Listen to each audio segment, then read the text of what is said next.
This is a country that once went to war over a pastry, gave a severed leg a full state funeral, and, without most of the world noticing, fed the entire planet. Oh good, humans. Let's see what they've done now. It built a city on a lake bigger than almost anything in Europe, and later ran through government so fast, one man got to be president 11 separate times. I've watched this place for 3,000 years. It is loud, it is brilliant, and it is gloriously chaotic. Let's begin. Meet Mexico, a huge mountainous country between two oceans, home to around 130 million people and an absurd amount of history. Deserts in the north, jungle in the south, snow-capped volcanoes in the middle. It has nearly every landscape there is. It's also one of the places humans first farmed. The corn on your plate, bred into existence here thousands of years ago from a scruffy wild grass. Long before the Aztecs, the Olmecs carved colossal stone heads, each as tall as a person, and then mysteriously faded away. Then came the Maya, astronomers and mathematicians who tracked the stars, used the number 0, and built a calendar of terrifying precision. Yes, that calendar, the one that supposedly predicted the world would end in 2012. It didn't, it just ran out of page, like any calendar. The Maya never vanished. Millions of their descendants live there today, but many of their great cities were swallowed back by the jungle. And near today's capital sat Teotihuacan, a vast city of pyramids so old that even the Aztecs found it abandoned and called it the place where the gods were born. The Aztecs themselves showed up late, wandering, looking for a sign, an eagle on a cactus, eating a snake. They found it on a swampy island in the middle of a lake, so naturally, they built a capital there. That eagle is still on the Mexican flag today. That city, Tenochtitlan, became a wonder. Causeways, canals, floating gardens, and 250,000 people, bigger than almost any city in Europe at the time. It had freshwater aqueducts, bustling markets, and streets so clean that visiting Europeans were genuinely stunned. Their religion was also built around human sacrifice, performed to keep the sun rising. It is a real and somber part of the history, not a punchline. The Aztecs ruled a huge empire by demanding tribute from their neighbors, who, unsurprisingly, mostly hated them for it. Then, in 1519, a Spanish adventurer named Hernán Cortés landed on the coast with about 500 men. Legend says the Emperor Moctezuma wondered if Cortés might be a returning god. Historians argue about that one, but the hesitation was real and costly. Because Cortés's real masterstroke wasn't divine, he allied with the Aztecs' furious enemies, who were only too happy to help bring the empire down. And then came the deadliest weapon of all, by accident: smallpox. European disease swept through people with no immunity and killed a devastating share of the population. In 1521, after a brutal siege, Tenochtitlan fell. The Spanish drained the lake and built their own capital directly on top of the ruins. For 3 centuries, it was New Spain, and its silver mines became the treasure chest that bankrolled the entire Spanish Empire. But here's the twist nobody gives Mexico enough credit for. While being plundered, it was quietly handing the world a feast. Chocolate? Mexican. The Aztecs drank it bitter and frothy and considered the cocoa bean valuable enough to use as money. Chili peppers? Mexican. Nearly every spicy cuisine on Earth, Indian, Thai, Sichuan, is built on a pepper that came from here.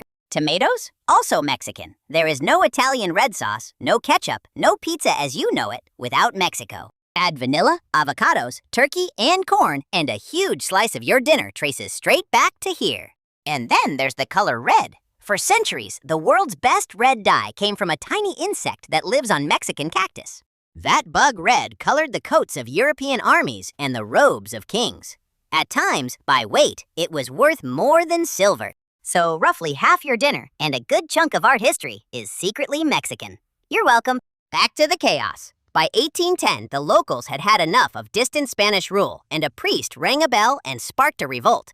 After a long fight, Mexico won its independence in 1821, and then it discovered that running a country is much harder than winning one. What followed was decades of pure political whiplash, coups, rebellions, and governments swapping out at a dizzying speed. One man rode that chaos like a champion, Antonio López de Santa Anna, who managed to become president around 11 separate times.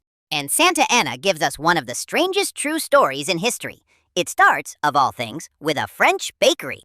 In the 1830s, a French baker claimed Mexican soldiers had wrecked his shop and demanded a wildly inflated payout. France took up the cause, sent its navy, and blockaded Mexico's coast. History remembers it as, genuinely, the Pastry War. During the fighting, Santa Anna was hit by a French cannonball and lost his leg. So he did the obvious thing. He had the amputated leg buried with full military honors. A state funeral for a leg. It gets better. Years later, when the public turned on him, an angry mob dug the leg back up and dragged it through the streets. One leg, a state funeral, and a public disgrace. Frankly, a more eventful career than most people's whole bodies. Santa Anna's era also cost Mexico dearly. In 1836, Texas broke away after a famous last stand at a mission called the Alamo. Worse was to come. A war with the United States from 1846 ended with Mexico losing around half of its entire territory. California and much of the modern American Southwest were Mexican land within living memory. The border moved, the people often didn't. Then France had another go, this time installing a European royal as Emperor of Mexico. They shipped in an actual Austrian Archduke, Maximilian. He barely wanted the job, ruled awkwardly for a few years, and it ended badly for him. Mexico shrugged off the empire and went back to being a republic. Which brings us to a date the world thinks it understands, the 5th of May, Cinco de Mayo. It is not Mexican Independence Day. It marks one battle at Puebla in 1862, where a smaller Mexican force beat a powerful invading French army. And today, it's celebrated far more enthusiastically in the United States than in most of Mexico, mostly with tacos and margaritas. In 1910, simmering anger at decades of unequal rule exploded into the Mexican Revolution, a long, bloody upheaval led by figures like Pancho Villa and Emiliano Zapata. It reshaped the country, and it made folk legends of its rebels. Men still painted on walls across Mexico today. Out of all that upheaval came a burst of art, bold murals, and the unmistakable Frida Kahlo, now one of the most recognizable artists on Earth. And the capital just kept growing into one of the biggest cities in the world. There's just one tiny problem. Remember that lake the Aztecs built on and the Spanish drained? Mexico City is sinking into the soft ground beneath it by tens of centimeters a year in places. Grand old buildings now lean and dip, and parts of the city have dropped meters over the last century. It's slowly swallowing itself.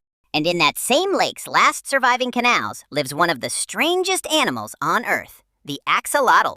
It's a salamander that simply never grows up, can regrow its own limbs, and in the wild lives basically nowhere else but here. Mexico also gave the world the smallest dog breed there is, the Chihuahua, named after a Mexican state.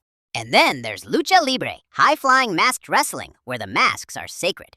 The greatest of them, El Santo, was such a hero he wore his silver mask in public for decades and was, famously, buried in it. Then there's the holiday the world has fallen in love with, Dia de los Muertos, the Day of the Dead. It isn't spooky or sad. It's a warm, colorful celebration where families welcome back their loved ones for a night with food, music, and flowers. Mexico is also hiding the largest pyramid on the planet, by volume, at Cholula. The catch? It's buried under what looks like an ordinary hill.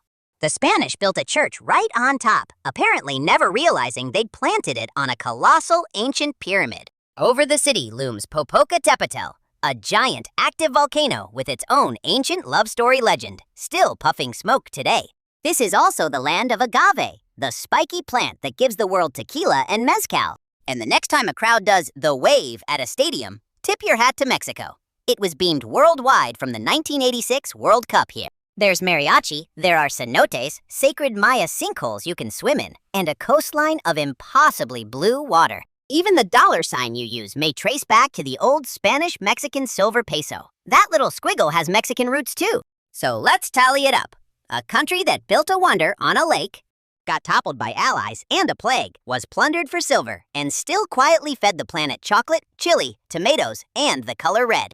It fought a war over a pastry, gave a leg a state funeral, lost half its land, hosted a reluctant European emperor, and handed America its favorite party. It built a megacity that's sinking, fills its canals with a salamander that won't grow up, and turns death itself into a festival of flowers. For all the chaos, almost no country has shaped your daily life this quietly and this completely. It survived conquest, plague, invasions, and its own dizzying politics, and came out the other side, loud, proud, and unmistakably itself. Of all the places I've watched refuse to be quiet about who they are, Mexico might be my favorite show. Anyway, that's Mexico. Pastry wars, a famous leg, the world's pantry, and a party that beats death itself. Honestly, magnificent. And yes, your dinner still owes it royalties.